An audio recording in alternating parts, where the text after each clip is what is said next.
Oh, we're here to do a derivation to determine what the quantum concentration for a diffuse non-relativistic classical gas is, as well as the chemical potential, because we recall that the energy from the fundamental thermodynamic relationship, that dE is equal to T ds minus P dV plus mu dN.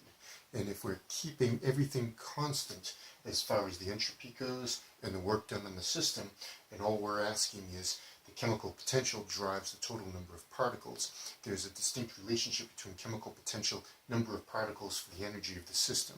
So we want to understand the chemical potential and derive the quantum concentration. For the system in particular is the non-relativistic ideal gas. So we're going to work on this derivation now.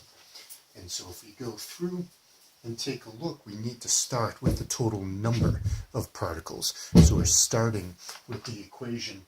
The total number of particles is the sum from 0 to infinity of the occupation probability multiplied by the density of states. Now the occupation probability we get from that of a diffuse classical gas. So it's the Maxwell-Boltzmann distribution.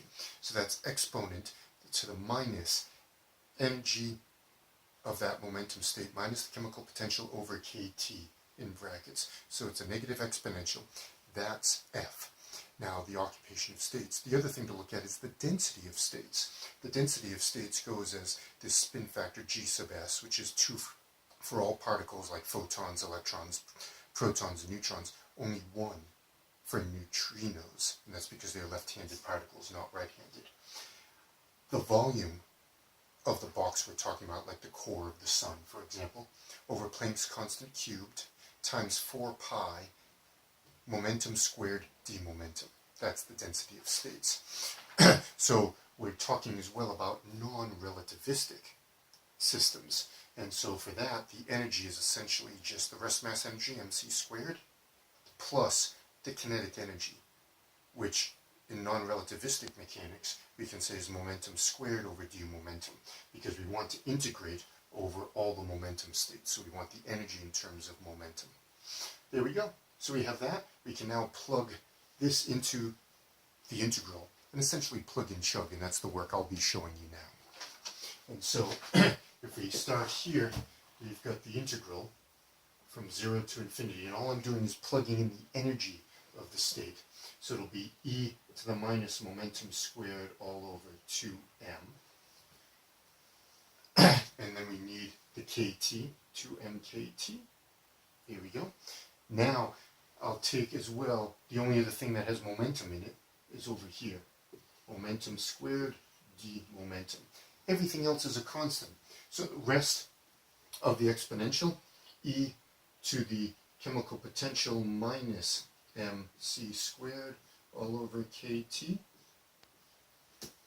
and this g sub s volume over Planck's constant cubed 4 pi. What I've put into the brackets is the constant. So essentially what we want to integrate is e to the minus momentum squared with some constant, momentum squared d momentum.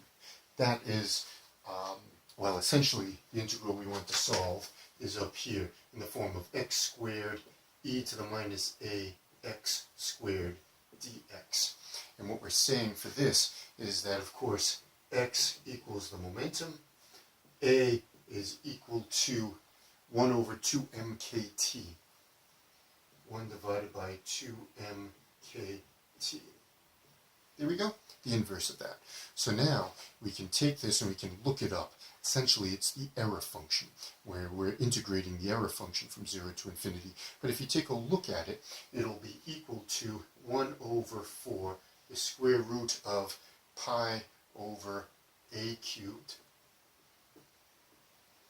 And then we're going to have the error function of x square roots of a, and then we're going to be left over with x over 2a e to the minus ax squared. We're evaluating that between 0 and infinity. So we have to go between 0 and infinity for that. So we've got the error function. if we plug in infinity, well, the error function of infinity, anything greater than 3 on the error function, is essentially 1. So this brings the error function to 1. So we're left with 1 times this, so 1 over 4 square root of pi over a cubed. This, going to infinity, the exponential drives it down to 0, minus 0, minus the rest of the expression evaluated at x equals 0. So at 0, the error function is 0.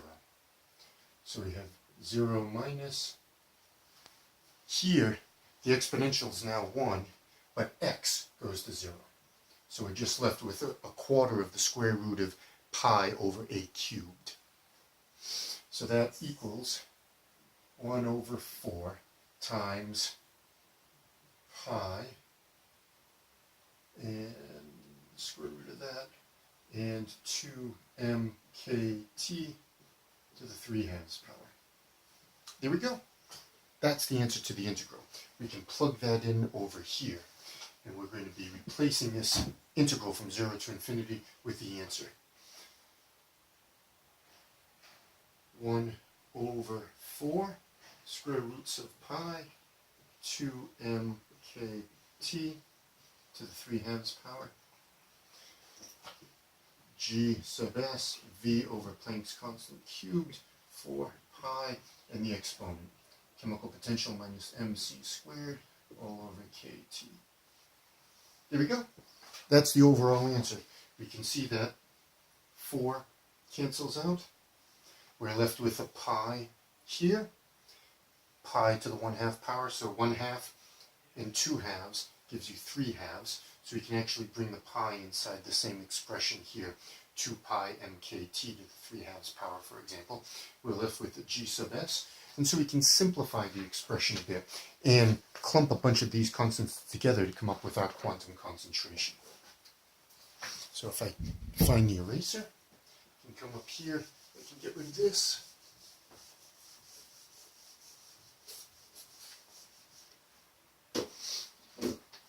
And I can say now that n is equal to, I'll keep volume there. As I said, we're going to group the pi's together. So we'll have 2 pi mkt to the 3 halves power. We've got g sub s, and we have the exponent, e to the mu minus mc squared all over kt. If we take a look at that, we can now divide by volume on both sides. We'll get the number density is equal to, and I'm going to group this together as our quantum concentration. So we can say NQ now is equal to 2 pi mkt, the Boltzmann constant t, to the 3 halves power. And that's our answer for the quantum concentration. I'm missing, of course, Planck's constant. We have to bring in the Planck's constant cubed. That's another constant. We'll bring that right inside over here. This will be over Planck's constant squared now, because Planck's constant squared in the denominator to the 3 halves power gives you Planck's constant cubed, which is what we had from here, which is what we had from here, and which is from originally up here, coming from the density of states. So we've got this as our definition of the quantum concentration. Once we have that, we can say n is equal to v, number density in the quantum concentration, e to the chemical potential minus mc squared, all over kt. There we go. Now I need to just simplify things. I can erase part of the board here.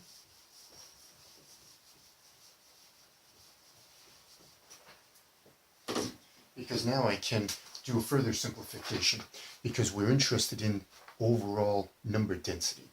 So we can take a look and say number divided by volume gives us the number density is equal to NQ.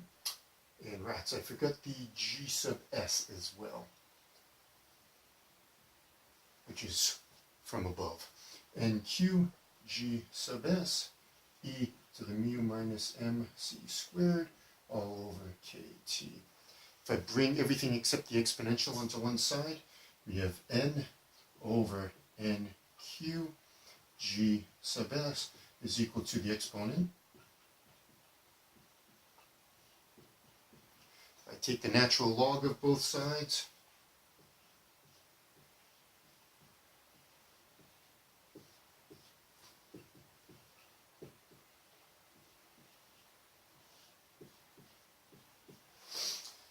If I bring the kt over, we're left with the expression mu minus mc squared is going to be equal to kt, the natural log of n over nqg sub s. Take a look at the ratio in here. The number density, as I said, is for a diffuse, non-relativistic gas. It's an ideal gas. We use the Maxwell-Boltzmann distribution. It has to be an ideal gas. That means that this number density should be smaller than the quantum concentration all the time. That means we're taking this, the natural log of a number that's going to be smaller than 1. Okay, because g sub s is usually 2.